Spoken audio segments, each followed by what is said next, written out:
Vila woke up to a sharp pain in her head. Her silver-blue skin felt cold against the metal floor. Red warning lights flashed across the small escape pod. She tried to move, but her body hurt all over. The crash had been bad. Through the cracked window, she could see an alien sky.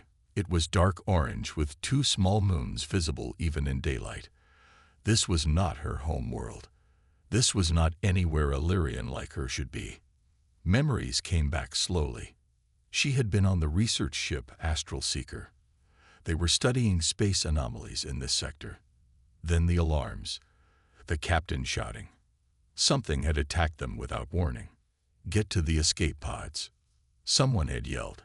Her supervisor, Dr. Narration, had pushed her into this pod just before a massive explosion rocked the ship. She remembered his face, scared but determined. Then nothing until now. Vila checked the pod's computer. It was damaged but still working. What she saw made her heart sink. According to the navigation system, she had landed on Nexus 7. Even junior scientists like her knew about Nexus 7. It wasn't a planet on any tourist maps.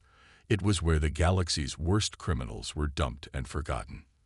A prison without walls or guards, because the planet itself was the prison. Its dangerous wildlife, harsh climate, and violent inmates were all the security needed. No one ever left Nexus 7. The escape pod's emergency beacon was still sending a signal, but Vila quickly shut it off. On most planets, that signal would bring rescue. On Nexus 7, it would only attract predators, both animal and inmate. She took stock of her supplies: one small medkit, a water purifier, emergency rations that might last 3 days if she was careful, a thin thermal blanket. Not enough. Not nearly enough. Vila had never felt so alone. Lyrians were social creatures. They lived in large family groups and worked in teams. Being alone was almost unknown in her culture. Now she was not just alone. She was alone on the most dangerous planet in the sector. Night began to fall. The orange sky turned deep red, then purple. Strange sounds filled the air: howls, screeches, and low rumbling calls. They reminded her of the predators from her homeworld, but these sounded bigger, hungrier. She sealed the pod's door as best she could. The crash had warped the frame, leaving a small gap near the bottom. Not big enough for a large creature to get through, but enough to remind her how vulnerable she was. Focus on what you can do, not what you can't, her father always said. Vila tried to think like the scientist she was. She organized her supplies. She examined her injuries. Bruises mostly. One cut on her leg that the medkit could handle. She was lucky. But luck wouldn't keep her alive for long. Not here. As full darkness came, the sounds outside grew louder. Something large moved in the bushes near the pod. Vila held her breath. The pod's outer lights had failed, but she could still see movement through the small window. A massive shape circling her shelter. The creature sniffed at the pod, its claws scraping against the metal. The sound made Vila's skin crawl. Then it began to push against the door. The warped metal groaned. It wouldn't hold for long. Vila grabbed the only thing that might serve as a weapon, a piece of broken metal from the pod's interior. It had a sharp edge. Not much against whatever was out there, but it was something. The creature rammed the pod harder. The door bent inward. One more hit and it would break through. Vila backed into the farthest corner, holding her makeshift weapon with shaking hands. Then came a different sound, a high-pitched howl of pain from the creature. Something else was out there, something that had attacked her attacker. Through the window, Vila saw the creature fall. Standing over it was a figure holding what looked like a spear. Not an animal. A person. A human. Vila stared at the human through the cracked window.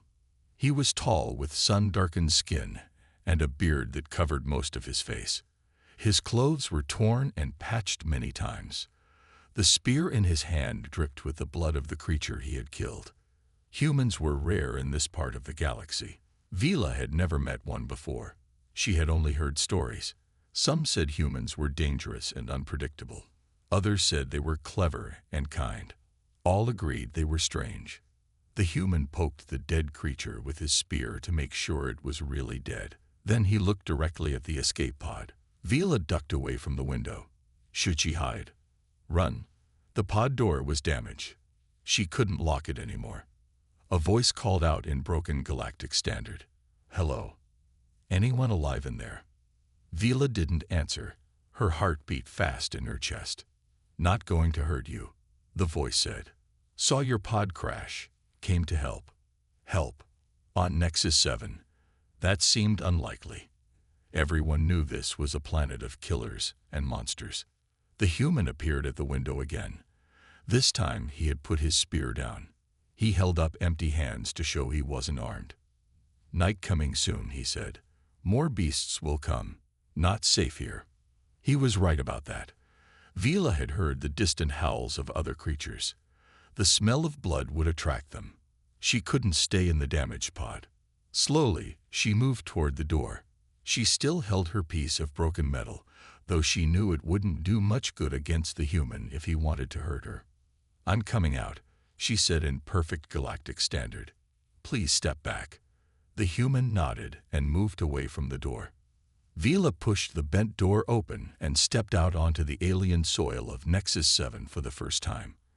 The air was thick and smelled like smoke and something sweet she couldn't name. The ground under her feet was hard and dark.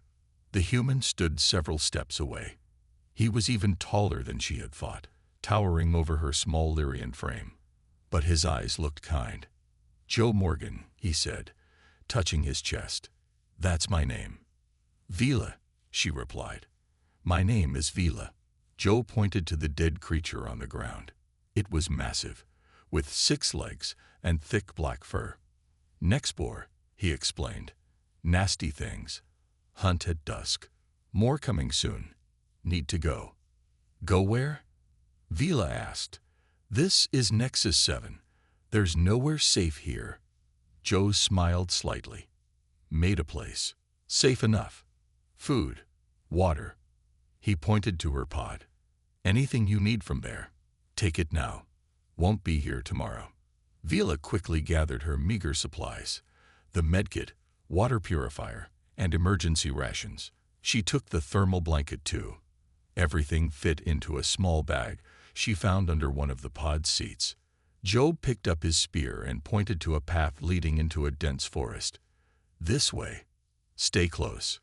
Vila hesitated, following a stranger, a human stranger, into an alien forest on the most dangerous planet in the sector seemed like a terrible idea.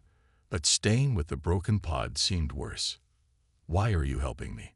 She asked. Joe looked surprised by the question. Why wouldn't I? That wasn't really an answer, but Vila didn't have time to press for more. The sun was setting, and the howls in the distance were getting closer. They moved quickly through the forest. Joe walked with confident steps, obviously familiar with the terrain. He stopped often to listen and check for dangers. Once he pulled Vila behind a large rock, just before a flying creature swooped down over the path. Skytaker, he whispered, hunts from above, carries prey away. Vila noticed that Joe spoke more clearly when he wasn't nervous. His Galactic Standard was actually quite good. After an hour of walking, they reached a steep hill. Joe moved some bushes aside to reveal a hidden entrance to a cave. But it wasn't just a cave. As they went inside, Vila saw it was a home.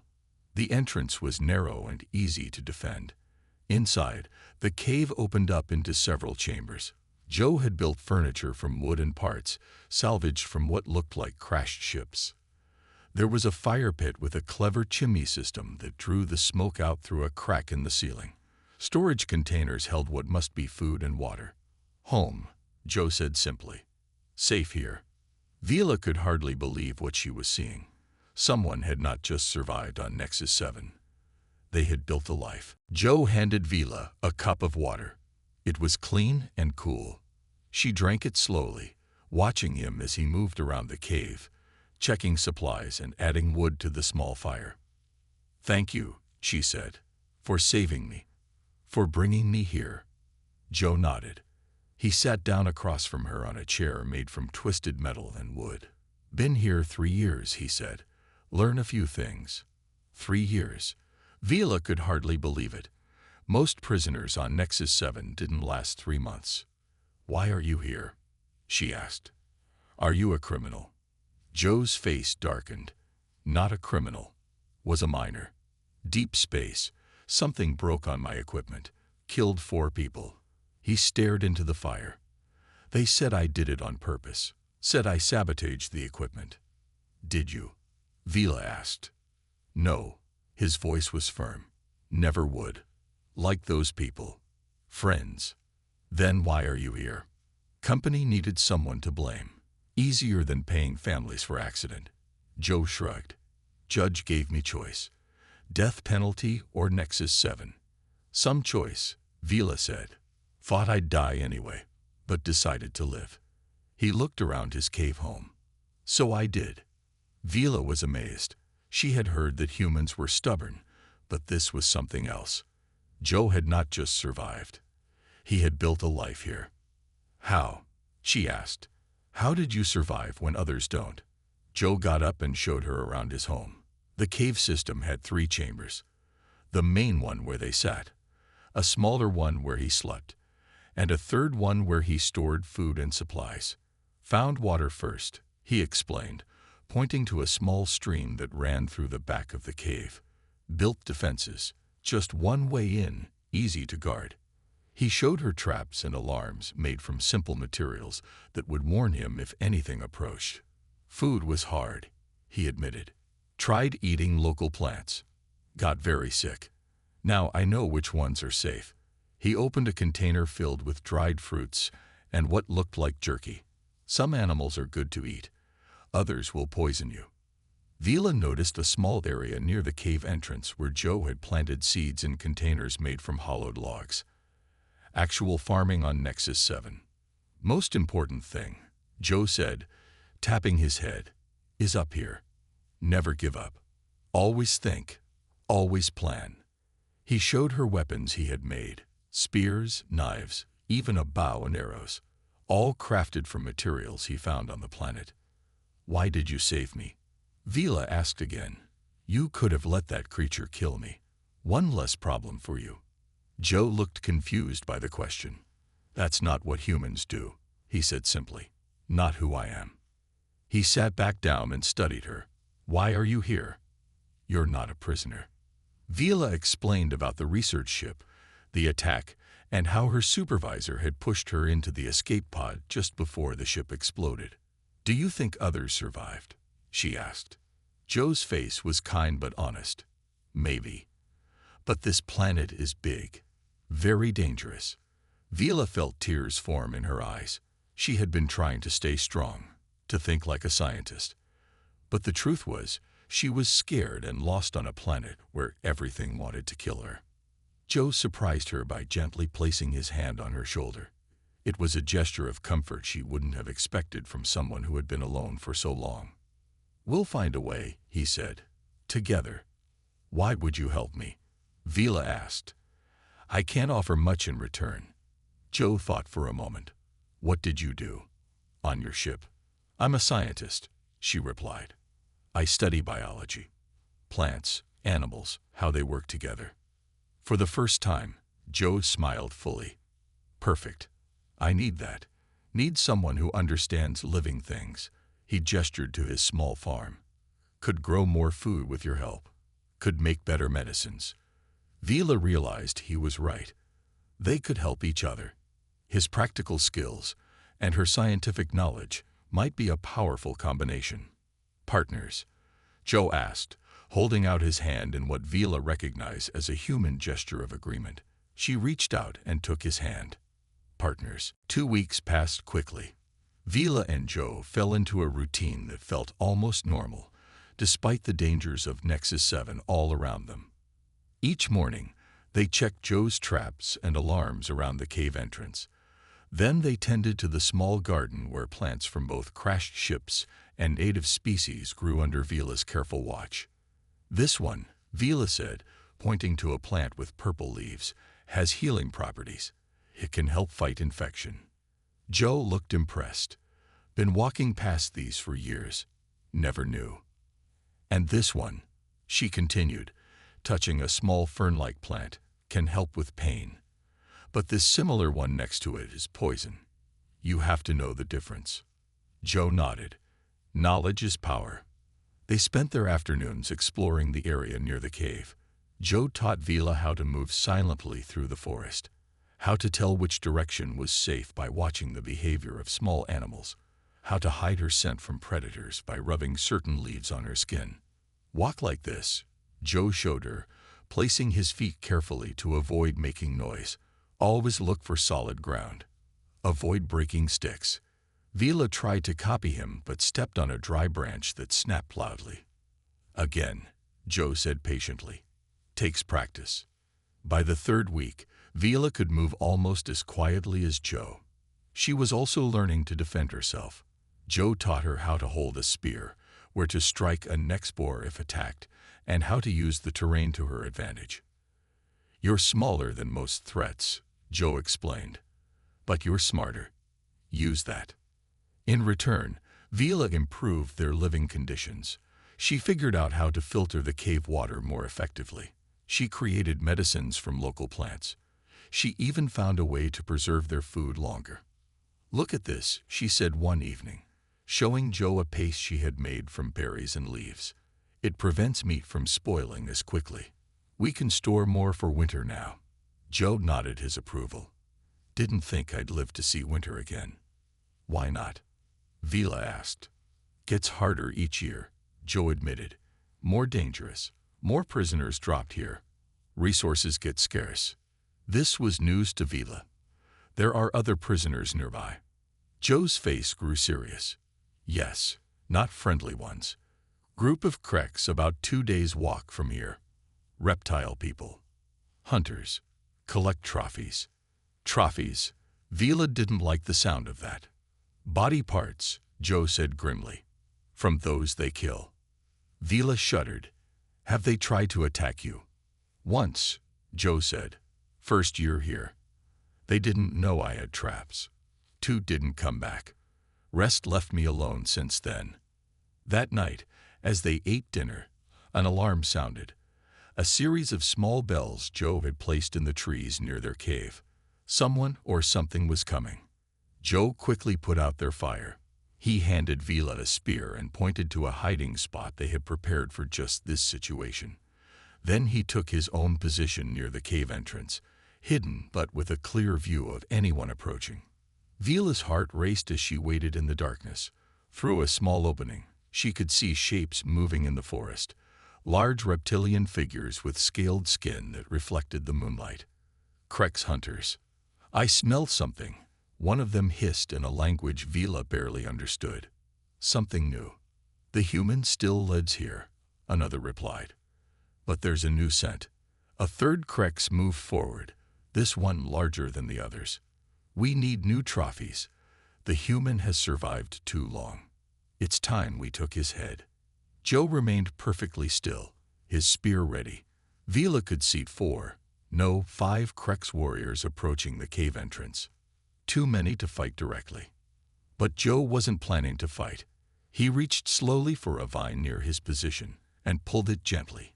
Vila heard a soft click, then another. Suddenly, the ground beneath the Kreks gave way. A pit trap Joe had dug and carefully concealed. 3 of the hunters fell in with surprised shrieks. The other 2 jumped back, looking around wildly. Traps, one yelled. Fall back. The remaining Kreks retreated quickly, leaving their companions in the pit. Joe and Vila waited silently until they were sure the hunters were gone. What about those in the pit? Vila whispered. They'll escape by morning, Joe said. But they won't come back soon. Too embarrassed. Vila realized Joe had planned this carefully. The pit wasn't meant to kill, just to discourage. A less violent solution than she expected. You didn't try to kill them, she observed. Don't need to, Joe said. Just need them to leave us alone. Vila saw Joe in a new light. Even here, surrounded by monsters, he chose not to become one himself. A month passed since the Krex hunters' attack. Vila had begun to think of the cave as home, strange as that seemed. She and Joe worked well together. Each day they grew stronger and more prepared for the harsh reality of Nexus 7. One morning, Joe suggested they explore farther than usual. Need to find new plants, he explained. For your medicines. Vila agreed. Her supplies were running low, and she needed certain plants that didn't grow near their cave.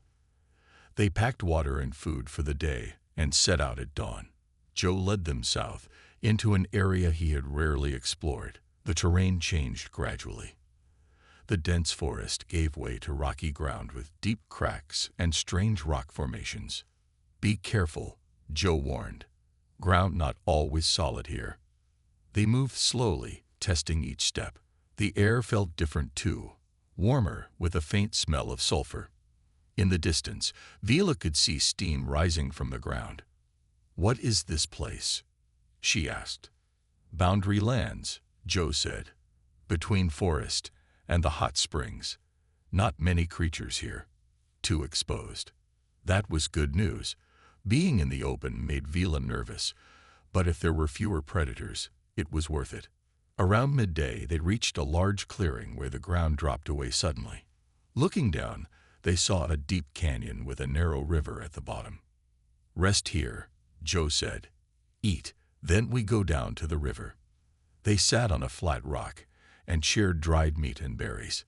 Vila noticed Joe kept looking at something across the canyon. What do you see? She asked.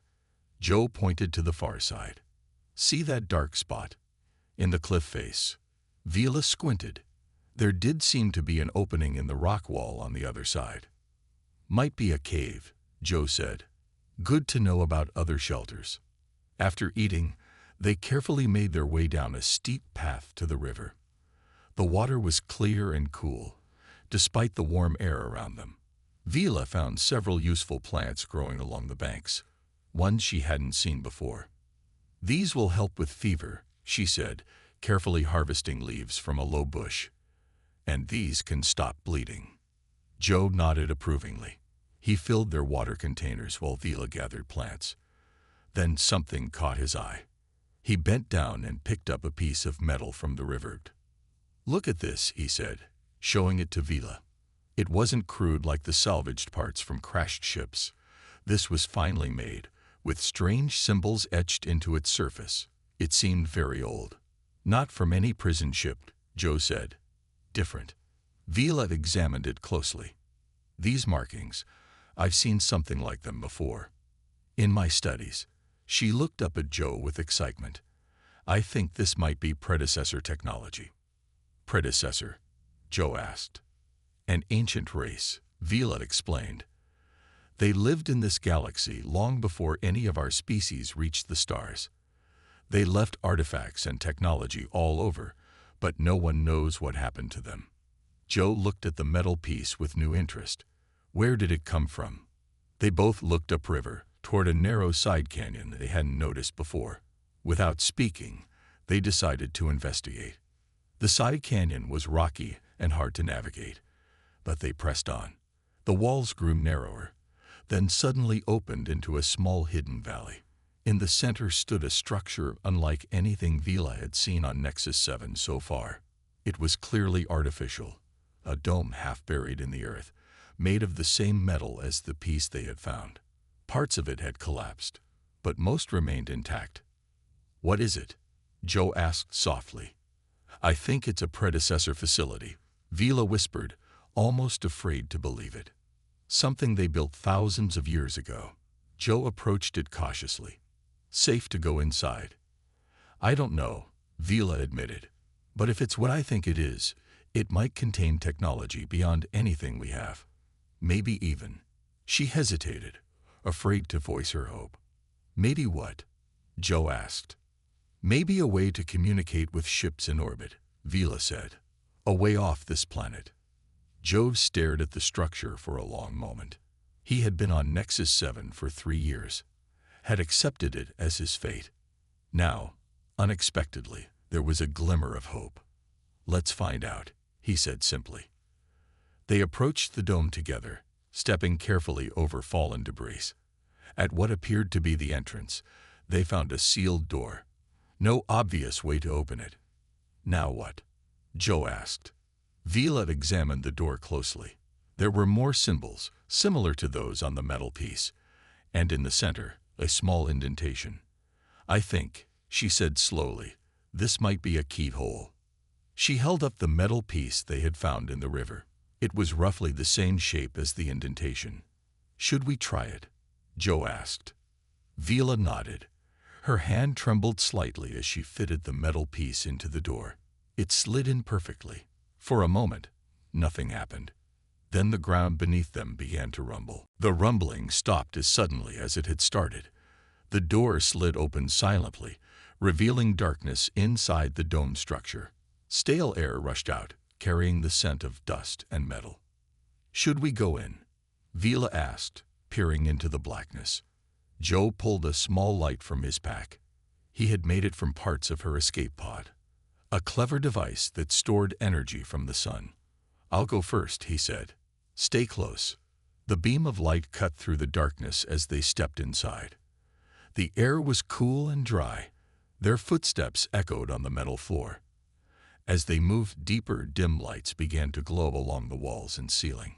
It's powering up, Vila whispered in amazement. After all this time, the inside of the dome was a single large room filled with strange machines. Most were covered in dust, but they seemed undamaged. In the center stood a circular platform with a control panel. What is all this? Joe asked, his voice hushed. Vila approached the control panel carefully. I think this might be a communication station. The predecessors built these across many planets. She studied the symbols on the panel. Some looked familiar from her scientific studies. Others were completely unknown. Can you make it work? Joe asked. I'm not sure, Vila admitted, but I can try. She cleaned the dust from the panel and examined it closely. There were lights that didn't shine and buttons that didn't respond when pressed. Something was missing. It needs power, she explained. A different kind than what's running the lights. Something stronger. Joe moved around the room, examining the other machines. He stopped at a large cylinder in the corner. Like this, he asked, pointing to what looked like a power core. It had a dull, lifeless appearance. Vila joined him. Yes, that's it. It's a power core, but it's depleted. She looked closer at the core. It needs something to react with. A special mineral. What kind of mineral? Joe asked. Vila thought hard, trying to remember her studies of predecessor technology. Something rare. Something that glows blue in the dark. It would have a unique energy signature. Joe's eyes widened. I've seen something like that. Deep in the obsidian wastes. The obsidian wastes. Vila had never heard of this place. Most dangerous part of Nexus 7, Joe explained. Far north of here. Black glass fields. Volcanic. Very hot. Few survive there. But you've been there? Vila asked. Joe nodded. Once. First year here, looking for safe places. Wasn't safe. He rolled up his sleeve to show a long scar on his arm. Got this there. From a glass storm. Glass storm. Wind picks up sharp obsidian pieces. Cuts everything in its path. Joe's face was grim. Also, worst predators live there. And other dangers. Vila looked back at the control panel with its promise of communication, of rescue, of escape from Nexus 7. We need to go there, she said. If there's even a small chance. Joe was quiet for a long moment. Very dangerous, he finally said. But he looked around the dome, then back to Vila. Yes, we'll go. They spent the rest of the day studying the predecessor facility, trying to learn everything they could before their journey. Vila took notes on the control panel layout. Joe found a small storage room with tools they could use. As evening approached, they sealed the dome carefully and began the trek back to their cave. They would need supplies and preparation for the journey to the obsidian wastes. Halfway back, Joe suddenly stopped and signaled for silence. He pointed to fresh tracks on the ground. Humanoid footprints, but not their own. Someone's been here, he whispered. Recently. Vila felt a chill. Krex hunters. Joe shook his head. Different. Smaller. He examined the tracks more closely. Multiple people. 5, maybe 6. Other prisoners? Vila asked. Yes. Organized group. Joe's expression was worried. Not good. Organized groups here are dangerous. Usually have a leader. Someone smart. Someone who survived a long time. They moved more cautiously now, watching for signs of others. As they neared the forest edge, Joe pulled Vila behind a large rock. In the distance, they could see smoke rising above the trees. A campfire much larger than they would ever risk. Who are they? Vila whispered. Don't know, Joe replied. But they're between us and our cave. We need to be careful. As night fell, they circled wide around the campfire, staying hidden in the shadows. Through the trees, they caught glimpses of the group. A mix of species gathered around the fire. They seemed well equipped with weapons and supplies. They're not just surviving, Joe observed. They're thriving. At the edge of the group sat a human woman. Unlike the others, she sat straight and alert. A long scar ran down one side of her face. The others seemed to defer to her. The leader, Joe whispered. Joe and Vila waited until the camp was quiet before moving on. They'd reached their cave just before dawn, tired but safe. Who is Kara Sullivan? Vila asked as they checked that nothing had been disturbed in their absence. Joe was quiet for a moment, his face hard. She was a military officer, then a smuggler. We were on the same transport to Nexus 7. Why is she here? Killed her crew when a job went bad. Joe's voice was flat. She's smart, dangerous, good at getting people to follow her. Will she be a problem for us? Joe nodded slowly. Yes. She controls territory, makes others work for her, protection in exchange for loyalty. He looked at Vila, and she doesn't like competition. They spent the day preparing for their journey to the Obsidian Wastes. Joe plotted their route on a rough map he had made of the area. Vila packed medicines and supplies. 5 days to get there, Joe explained. Maybe longer to find the mineral. Then 5 days back. That's a long time to be away from the cave, Vila said. Yes, others might find it. Claim it. Joe looked around at the home he had built. But we need that mineral. They set out early the next morning, taking a different path to avoid Kara's camp. The journey was hard. They crossed rivers, climbed hills, and moved carefully through territories of dangerous creatures. On the 3rd day it began to rain. Not the gentle rain Vila knew from her home world, but harsh, stinging drops that made the ground muddy and treacherous. Need to find shelter, Joe said, looking at the darkening sky. Storm getting worse. They found a small overhang of rock and huddled beneath it. The rain came down harder, bringing wind that cut through their clothes. They pressed close together for warmth. Tell me about your home, Joe said unexpectedly. Vila was surprised by the question. They had been focused on survival for so long that they rarely spoke of their lives before Nexus 7. My home world is called Lyria, she said. It's beautiful. Forests like silver and blue. Cities built into the trees. The ocean is so clear you can see to the bottom even in the deepest parts. Sounds nice, Joe said softly. What about Earth? Vila asked. I've never been there. Joe's eyes grew distant. Green. So many different greens. And blues. Mountains that touch the clouds. Deserts that go on forever. He paused. And people. So many people. Do you miss it? Yes, Joe admitted. Especially the people. My family. You have family.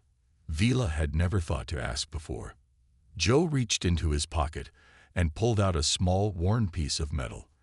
He opened it to reveal a tiny picture inside, a protection against the harsh conditions of Nexus 7. It showed a woman with dark hair and a small child. My wife, Diane, he said, pointing to the woman. "And our daughter, Lily. She was 3 when I last saw her." Vila touched the picture gently. "They're beautiful." "Diane never believed I was guilty," Joe said. "Spent everything we had on lawyers. Still fighting for me when I was sent here." His voice broke slightly. "Lily would be 6 now. Probably doesn't remember me." Vila felt a pain in her chest for this human who had saved her, who had shown her nothing but kindness despite his own suffering. "We will find the mineral," she promised. "We will make the communication device work, and you will see your family again." Joe nodded, unable to speak. They sat in silence as the storm raged around them. The next morning, they continued their journey.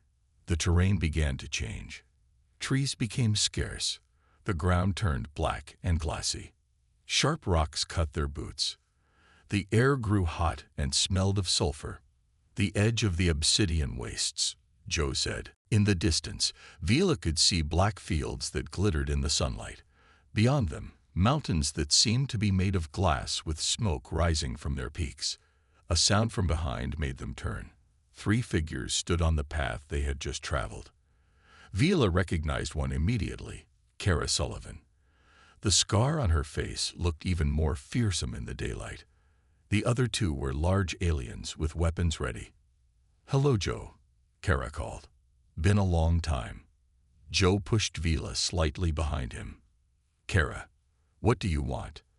"I want to know why you're heading to the wastes," Kara said. "Nobody goes there without a good reason." Her eyes fixed on Vila. "And I want to know who your new friend is." Joe's hand moved slowly toward his spear.